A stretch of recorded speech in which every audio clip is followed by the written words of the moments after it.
So for the first step, when you're completing your FAWs, you are going to be identifying your current program costs and the supporting information system costs. The step two is to estimate your one-time project costs for each alternative considered. The 3 is to estimate those future costs for each alternative. And step 4 is to identify the funding for the selected alternative. And then step 5, you're going to be updating as additional information is determined until your baseline. Even though that says until baseline, you're going to be continually, baseline means that that's what usually you're going to get. You would get a project approval letter. You would have, that would be your your moving forward. This is where kind of that baseline, this is where the playing field starts.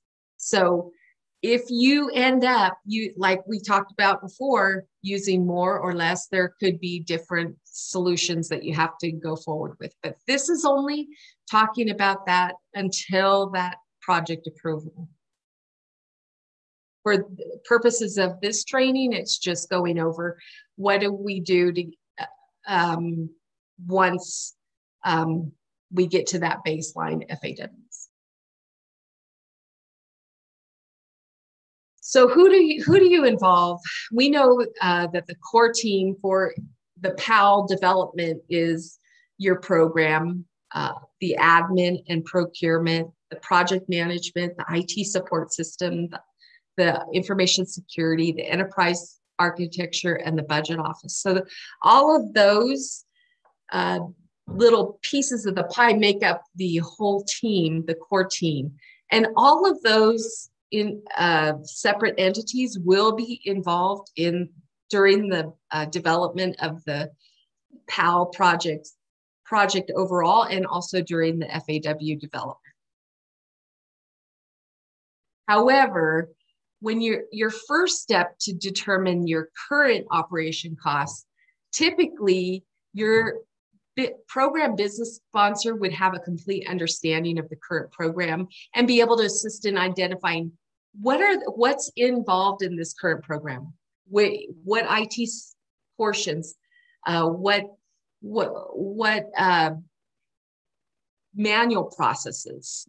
That program business sponsor would be able to identify that area. Typically, they may have more into parts of that pie involved. However, typically they're going to be the one that would drive who to involve and when to involve them. The budget office is always going to be the lead resource in the development of the FAWs during planning, because they have access to all the current operational program costs. And they're also experts in the business budget process, the budget timelines, and the cost, how to estimate the costs. With that being said, if you had an entirely new program, which is rare, I'm not going to say it doesn't happen, but it is rare, there could possibly, at that, because it's entirely new, there could be no current operation costs, but that would be extremely rare. But in most cases, definitely your budget office and then your program business sponsor would be able to identify the individuals or units to involve in identifying current costs. So who do you involve during the alternatives planning, which is stages 2 through 4? Each department may involve staff or program areas as needed. However, this was our best estimate for steps 2, 3, and 5, which is to estimate the one-time and future project costs for each alternative, and then also to update them as needed.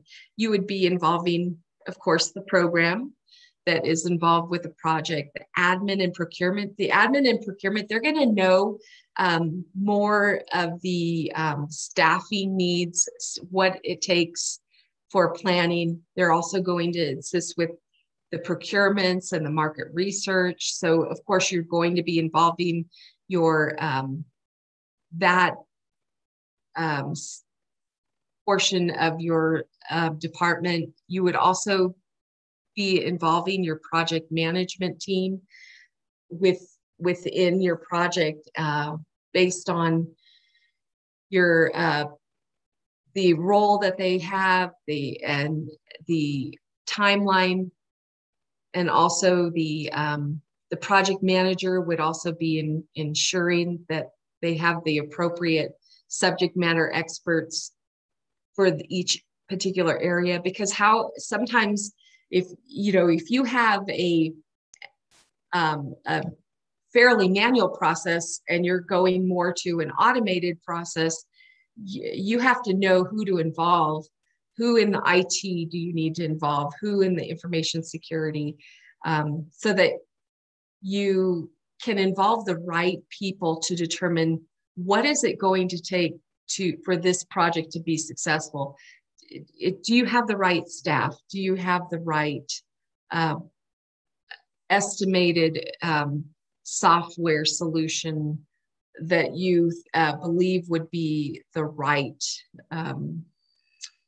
solution to implement your project?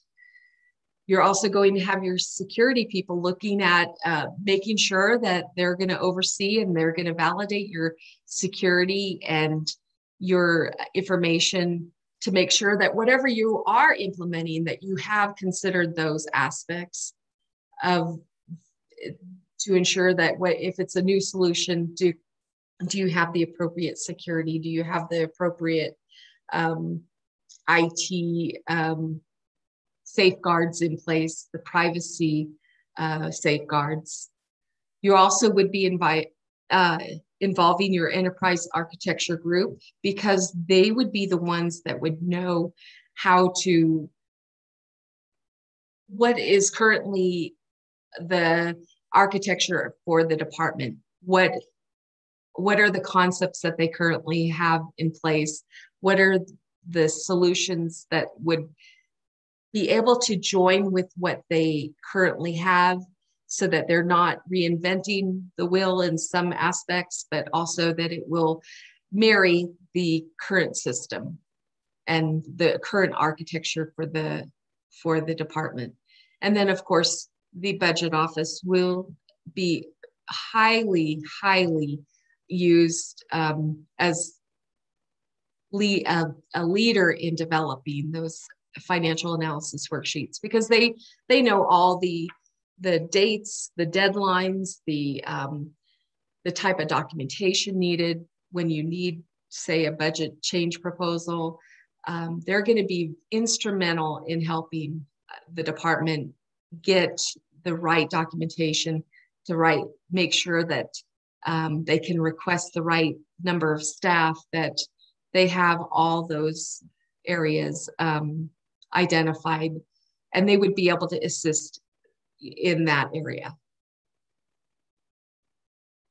So in the funding, when you are step 4, when you are identifying the funding source, you would, of course, be having the program and the project management, but of course, again, the budget office would lead in helping to determine what kind of funding needs and any BCP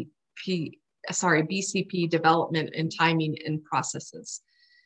The program area, they most likely would be providing that information for BCPs, some of the background information on why the program needs it, what's currently done. They would also need to obtain that buy-in and support from the business sponsor. The project management team would be helping ensure that those deadlines are met for based on their collaboration with the budget office, what who would need to be involved of the project team. That project management section would be able to help with those roles and making sure that everything was done in a timely manner, and that they would ensure that the project funding, coordination, and development of content was completed.